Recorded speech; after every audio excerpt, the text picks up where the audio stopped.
Meus irmãos, a paz do Senhor. Nós vamos abrir a palavra de Deus no Evangelho segundo Mateus. Mateus, no capítulo número 2. E iremos fazer a leitura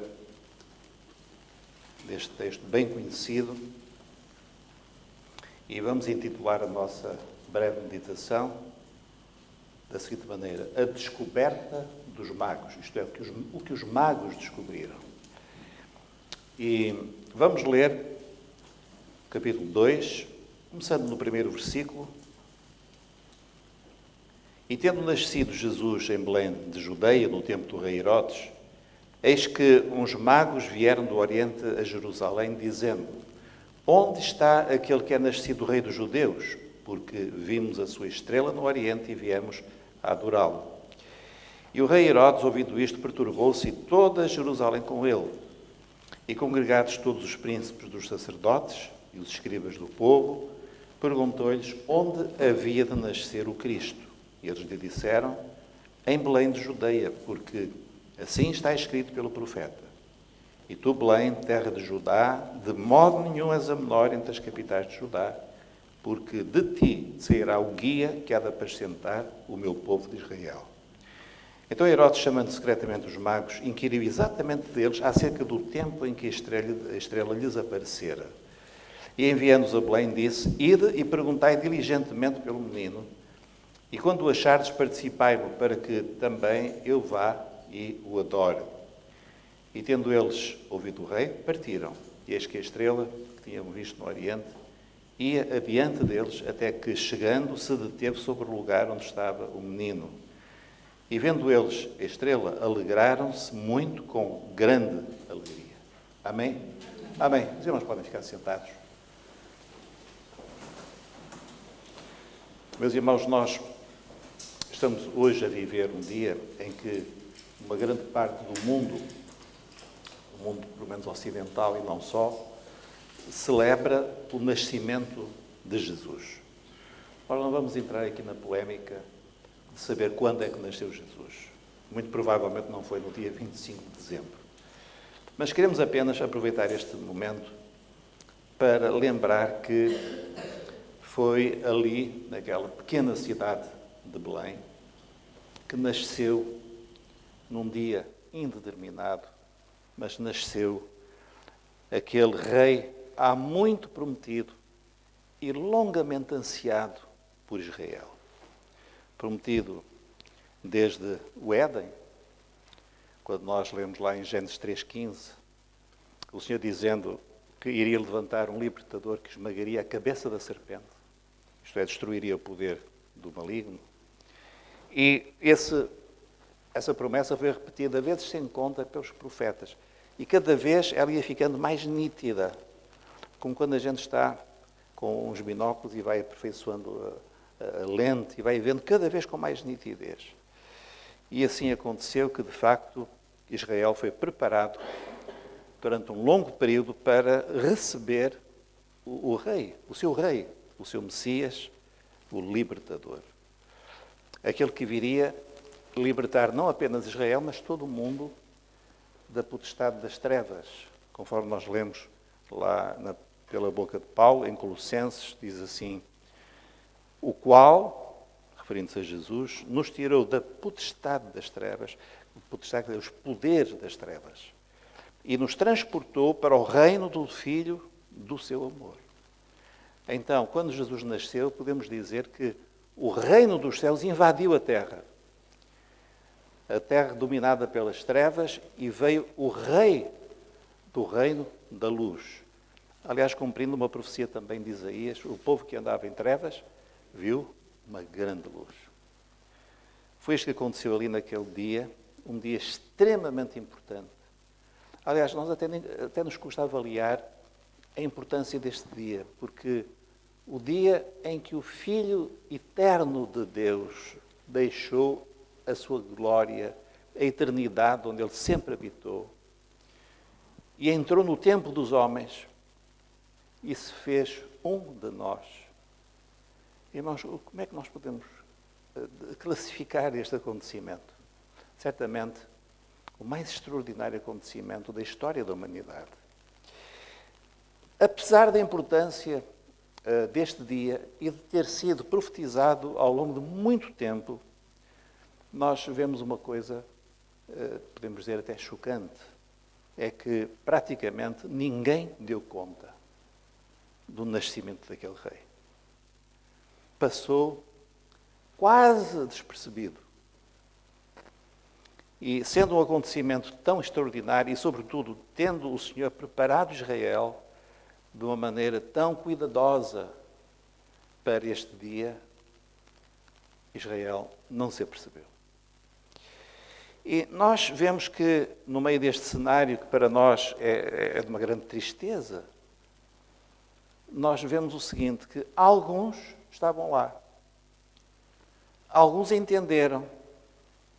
Muito poucos, é certo, mas alguns estavam lá.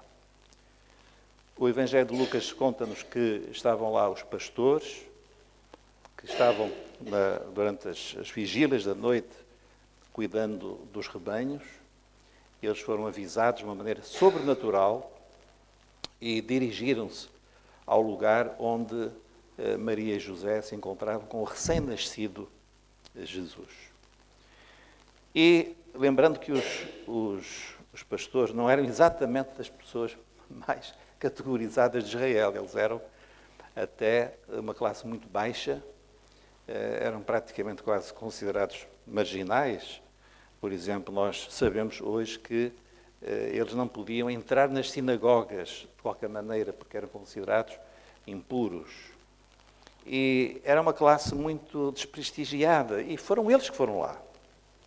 Eles estavam lá porque o Senhor os avisou, os convocou, eles entenderam, eles foram ali aclamar o menino. Já que mais ninguém foi, eles estavam lá. Passado algum tempo, já não mais naquele lugar, mas numa casa, nós não sabemos quanto tempo se passou, vieram outros, que são estes magos que vieram do Oriente. E é sobre estes magos que nós queremos hoje focar a nossa atenção. Porque, de facto, estes magos levantam muitas questões. Em primeiro lugar, quem são? O que quer dizer os magos? Nós vivemos numa tradição religiosa que fala de que eram 3 reis magos e até se sabe o nome deles. Mas isso não é assim. Então, eu lamento para quem pensa isso, mas depois vou desiludir. Primeiro, eles não eram reis. Eles eram magos. Magos quer dizer homens sábios, que vinham, muito provavelmente, das cortes de Babilónia, daquela área dali, onde hoje é o Iraque e o Irão. Eles vieram dali. E eles pertenciam à corte dos reis e tinham até uma tarefa muito importante. Eles assistiam à transição dos reis. Quando um rei morria e outro era levantado, eles acompanhavam aquele processo, que devia ser um processo muito sensível. Então, eles não eram reis, eles eram fazedores de reis. Podíamos considerá-los assim. E eles vieram do Oriente. Mas quem eram? Também nós não sabemos quantos eram. Muito provavelmente era um grupo considerável, não eram 3. Era um grupo considerável. E vieram numa viagem longa e perigosa, muito provavelmente traziam uma escolta de soldados. E eles vieram e apareceram ali, em Jerusalém.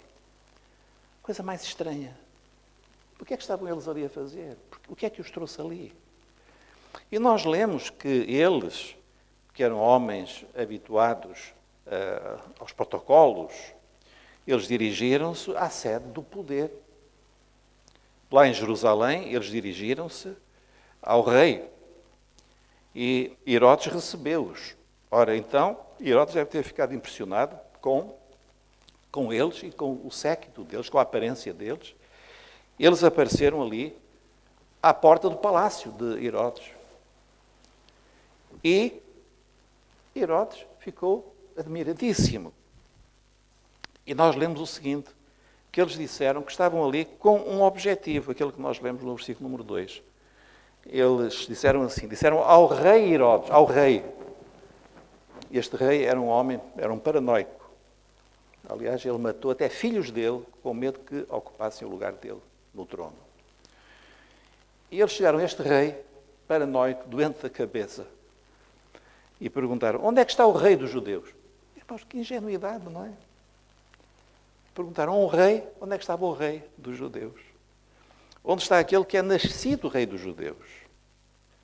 E depois explicaram, porque vimos a sua estrela no Oriente e viemos adorá-lo.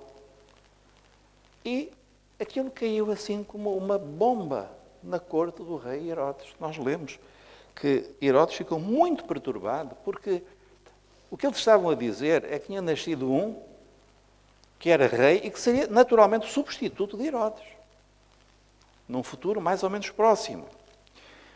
E nós lemos que o rei Herodes se perturbou, mas mais, nós lemos, e toda a Jerusalém com ele. Quer dizer que aquela notícia, ela passou, foi comunicada de boca em boca, e as pessoas começaram a saber, olha, estão aqui, está aqui um grupo que vem de uma nação aí do Oriente, eles vêm em busca do próximo rei dos judeus. E Jerusalém ficou, mas que próximo rei? Herodes é o rei, ele tem a sua descendência. O que é que está a acontecer? E então nós vemos o seguinte, que Herodes, ele convocou a liderança, nomeadamente os príncipes dos sacerdotes e os escribas do povo. Quer dizer, a liderança religiosa. Este é um ponto muito importante. A liderança religiosa. E reuniu os sacerdotes, os escribas, aqueles que eram, enfim, os conhecedores das profecias, etc. E perguntou-lhes, onde é que vai nascer o Messias? O que é que os profetas dizem sobre o Messias? Porque Herodes, sendo judeu, embora um bocadinho contaminado na sua família, mas ele era judeu, devia saber a respeito do Messias. E perguntou-lhes, ouçam, vocês que sabem isto tudo da Bíblia, onde é que vai nascer o Cristo? Cristo quer dizer Messias.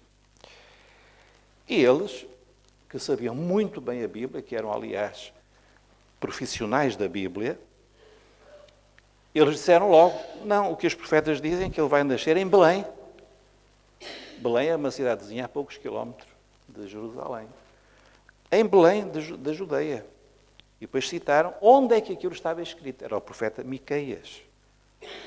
E eles leram a profecia. E tu, Belém, terra de Judá. Então, eles confirmaram que seria em Belém que nasceria o Cristo, ou o Messias.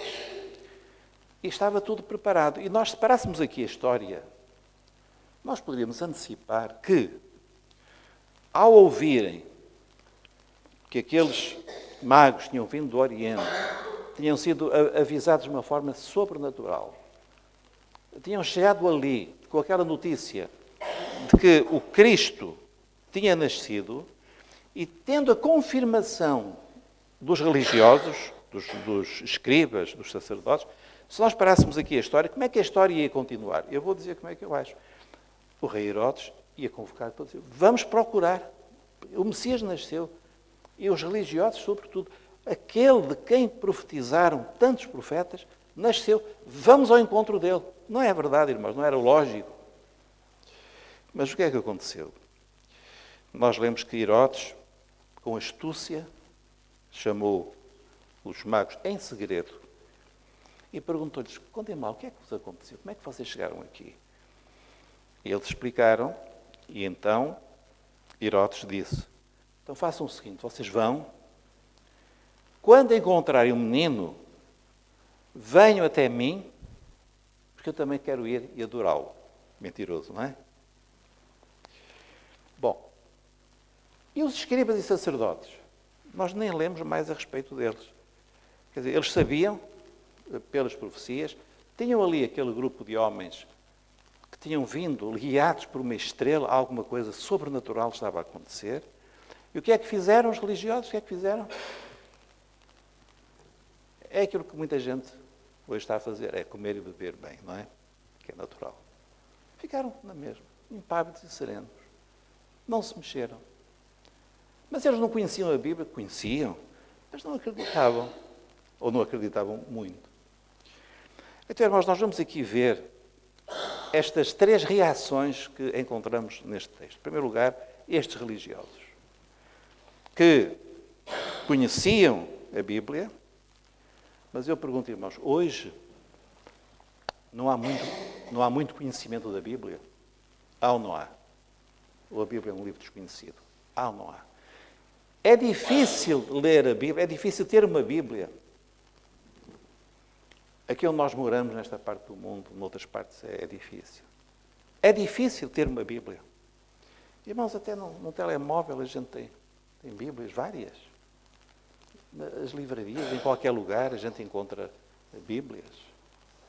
E outra coisa, não apenas ter o livro físico, mas nunca houve tanto estudo, tanto conhecimento de Bíblia como hoje. Nunca houve. Se os irmãos quiserem ouvir explicações de todos os livros da Bíblia, todas as personagens da Bíblia, é só ir à internet e vão encontrar centenas. As igrejas estão aí cheias de gente que estuda a Bíblia, que fala da Bíblia, que prega a Bíblia. Muita gente hoje também prega a respeito de Jesus, prega a respeito do nascimento de Jesus. Muita gente faz isso. Agora, o que é estranho, meus irmãos, é que, apesar de haver tanto conhecimento, estes religiosos não se mexeram do seu lugar para ir em busca do Cristo que tinha nascido. Irmãos, isto é uma coisa que nos leva a fazer uma pergunta. De que é que serve ter tanto conhecimento da Bíblia e não buscar o Cristo de que a Bíblia fala? De que é que serve ter tanto acesso, ter tanta facilidade e mantermos na mesma posição, na mesma apatia, na mesma indiferença, na mesma religiosidade vazia? De que é que serve? O apóstolo Paulo, ele escrevendo a Timóteo, diz assim: cuidado com aqueles que têm aparência de piedade, quer dizer, aqueles que têm aparência de crentes. Cuidado com aqueles que têm aparência de piedade, mas negam a eficácia ou o poder dela. Quer dizer, é um conhecimento, é uma religiosidade sem poder, sem vida. E Paulo termina assim: destes, afasta-te. E é o que eu tenho feito ao longo dos anos. Não é? Porque não há comunhão possível. Não, mas nós temos a Bíblia, os escribas e os sacerdotes também. Não se mexeram do seu lugar, meus irmãos. Com aquela notícia de que Cristo tinha nascido, eles não saíram de casa por causa disso. O segundo é, obviamente, Herodes. E Herodes aqui tem uma posição muito clara, porque se os religiosos falam de apatia, de indiferença, o rei Herodes fala de uma coisa muito mais grave, que é o desejo de matar Jesus. O desejo e o plano, a intenção clara de matar Jesus. E os irmãos dirão: bem, mas hoje ninguém quer matar Jesus. Mas, irmãos, vamos pensar um bocadinho. Eu não quero ser muito dramático, mas vamos pensar um bocadinho. Quando hoje, no Natal, a pessoa de Jesus é substituída por aquela figura grotesca do Pai Natal, o que é isso? Senão anular Jesus, tirá-lo de cena do Natal e colocar aquela criatura que se chama o Pai Natal. O que é isso? As crianças que são atraídas ao Pai Natal. E esta figura faz muito mal, sobretudo às crianças. Os irmãos já perceberam, não é? Porque elas, coitadinhas, elas são ensinadas, por exemplo, a pedir coisas ao Pai Natal. Então, eu queria uma bicicleta, eu queria isto, então vão pedir ao Pai Natal. E depois, quando os pais têm possibilidades, aparece a bicicleta e aparece o presente. Quem é que deu? Quem foi? O Pai Natal. Então, o ensinamento de que nós devemos orar a Deus e Ele dá-nos tudo aquilo que nós precisamos é substituído por esta figura, enfim, patética, que é o Pai Natal. Isso não é uma maneira de matar Jesus, de o tirar de cena do Natal? Outros apresentam Jesus como um menino impotente que nunca cresce, está sempre ao colo da mãe. E não admira que muita gente preste mais atenção à mãe do que ao filho. Nós vivemos num país altamente influenciado por Maria, pela veneração a Maria, pela veneração, que quer dizer pelo culto a Maria. E onde é que está Jesus? Onde é que está Jesus? E outros ainda substituem o grande dom de Deus em Cristo, que é a nossa salvação, por presentes. Eu não estou nada contra os presentes, eu adoro presentes. Mas substituem como se aquilo fosse o sentido do Natal. Os presentes, que depois acabam na lixeira. Agora passei ali um casal a encher um depósito de lixo. Depois coisa do Natal, se calhar foi de ontem, foi de agora. E é assim que o Natal acaba. Onde é que está Jesus, irmãos? Onde é que está Jesus? Onde é que está o Cristo? Onde é que está? Pelo menos adorá-lo hoje, pelo menos referi-lo, pelo menos mencioná-lo como nosso Salvador, pregá-lo, adorá-lo. Onde é que ele está? Herodes tem conseguido a sua missão. Inspirado pelas trevas, com o propósito de afastar Jesus do centro do Natal e de impedir que as pessoas descubram o verdadeiro sentido do Natal, que é Jesus. Mas há um terceiro grupo. Há os religiosos, há Herodes, mas há um terceiro grupo, que são estes magos, estes enigmáticos magos que aparecem aqui, não sabem porquê nem como. E é muito interessante, irmãos, porque eles vêm do Oriente, portanto, não eram judeus, eram gentios. E isto já é em si mesmo uma profecia, porque os judeus não receberam Jesus, a não ser na figura daqueles pastores, mas os gentios estavam ansiosos que Jesus nascesse, que o Cristo nascesse. Qual é o seu segredo? Como é que eles apareceram ali? O que é que os levou ali? Nós queremos apresentar aqui aos irmãos 3 razões. A primeira é que estes magos, estes homens sábios, tinham o testemunho da profecia. Nós sabemos que houve um grande profeta de Israel que viveu lá no Oriente, no meio dos magos. Ele próprio foi um líder. Durante 64 anos esteve na corte dos babilónios e depois, a seguir, dos persas. Quem foi esse grande profeta? Nós estudamos aqui durante muito tempo. Foi Daniel.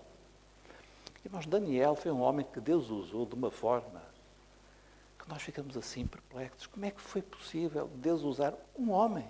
Só um homem. Claro que ele tinha os seus amigos. De uma maneira tão poderosa, com uma influência tal. E ele, certamente, ele passou o seu conhecimento àqueles que o rodeavam.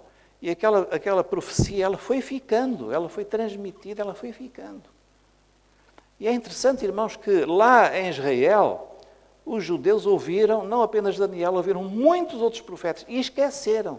E estes ouviram um e nunca mais se esqueceram e lembraram-se. E fizeram as suas contas. Alguns estudiosos da Bíblia dizem que provavelmente a profecia que levou os magos ali a Jerusalém foi a profecia das 70 semanas, que nós estudamos aqui, em Daniel capítulo 9. Provavelmente. Mas alguma coisa mais aconteceu, porque eles dizem que viram uma estrela. Alguma coisa teve um significado muito profundo para eles. E essa estrela conduziu-os até ali. E aqui, irmãos, nós entramos num segundo aspecto. Não apenas a palavra da profecia, mas agora uma iluminação do Espírito Santo. O Espírito Santo brilhando sobre eles, guiando-os, dirigindo-os. Porque a Bíblia sem o Espírito Santo não opera, mas quando nós temos a Bíblia e o Espírito Santo, nós temos luz na nossa vida. Nós temos entendimento e nós somos conduzidos por Deus à verdade. Então, meus irmãos, o próprio Deus, pelo seu Espírito, nos ajuda a encontrar Jesus. E nós todos que estamos aqui hoje, se eu perguntasse aos irmãos, porquê é que nós estamos aqui? E nós poderíamos dizer, não porque houve alguém que me convidou, houve alguém que me falou, mas nós já percebemos que por detrás dessa providência que Deus arranjou de uma pessoa que nos convidou, por trás de tudo está um ser, uma pessoa. E essa pessoa é a estrela, é o Espírito Santo, que nos conduziu. Porque nós queríamos conhecer. E Deus sabia disso. Ele viu no nosso coração. E Ele levou-nos para conhecer, não uma igreja. Nós sempre temos dito isso. Nós não somos conduzidos pelo Espírito Santo a uma igreja. Nós somos conduzidos por Jesus ao Senhor da igreja, aquele que é Cristo, o Messias.